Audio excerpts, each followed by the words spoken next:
താരദമ്പതികളായ ജയറാമിന്റെയും പാർവതിയുടെയും മകനും നടനുമായ കാളിദാസ് ജയറാം വിവാഹിതനായി. ഗുരുവായൂരിൽ വെച്ചായിരുന്നു വിവാഹ ചടങ്ങുകൾ. അടുത്ത സുഹൃത്തുക്കളും ബന്ധുക്കളും മാത്രമാണ് വിവാഹ ചടങ്ങിൽ പങ്കെടുത്തത്. രാവിലെ 7:15-നും 8-നുമിടയിലെ മുഹൂർത്തത്തിലായിരുന്നു വിവാഹം. മന്ത്രി മുഹമ്മദ് റിയാസ്, നടനും കേന്ദ്രമന്ത്രിയുമായ സുരേഷ് ഗോപി, ഗോകുൽ സുരേഷ് ഉൾപ്പെടെ ചലച്ചിത്ര രാഷ്ട്രീയ രംഗത്തെ പ്രശസ്തർ വിവാഹത്തിൽ പങ്കെടുത്തു.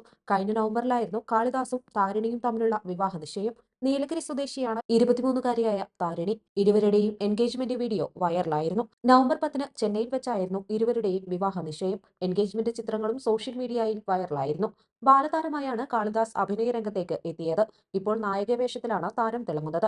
മലയാളത്തിലും തമിഴിലും അന്യഭാഷകളിലുമായി നിരവധി ചിത്രങ്ങളിലാണ് കാളിദാസ് അഭിനയിച്ചത്. 23-കാരിയായ താരിണി അഭിനയത്തിനും മോഡലിംഗിനും പുറമെ പരസ്യചിത്രങ്ങൾ എന്നിവയും ചെയ്യുന്നുണ്ട്. ഇക്കഴിഞ്ഞ മെയ്യിലായിരുന്നു കാളിദാസിന്റെ സഹോദരി മാളവിക ജയറാം ഗുരുവായൂരിൽ വെച്ച് വിവാഹിതയായത്. അന്നേ മകന്റെ വിവാഹവും ഗുരുവായൂരിലായിരിക്കുമെന്ന് ജയറാമും പാർവതിയും അറിയിച്ചിരുന്നു.